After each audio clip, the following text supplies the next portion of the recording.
Hello guys. मैं बड़वानी गईलु पहले car थी तुमको आज वीडियो देखा लो कि कहाँ गईलु मैं अच्छा।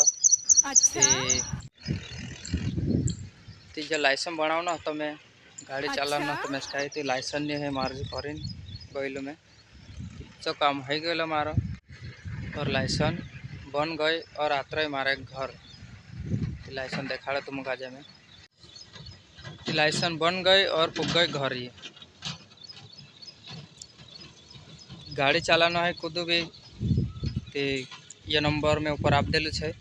तो खुद भी संपर्क कर ले जो इको गाड़ी है तूफान है बोलेरो है काली भी गाड़ी है खुद भी फ़ोन कर सकते ड्राइविंग के लिए ज़रूरत पड़े थी फोन लगा दे जो लाइसेंस वगैरह सब ओके छे तो बस ये कहने करता मैं वीडियो बनाई रही नाना से है नी खुदा कुछ ज़रूरत है तो फ़ोन लगा सके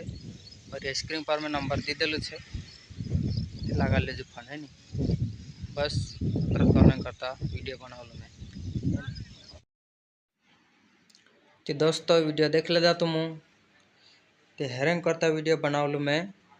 कि इको गाड़ी है तूफान है पिकअप है कहली भी गाड़ी के लिए संपर्क कर ले जो है नी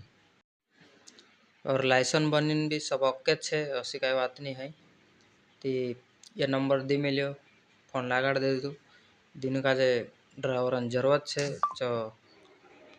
फोन लगा सके बस ओके।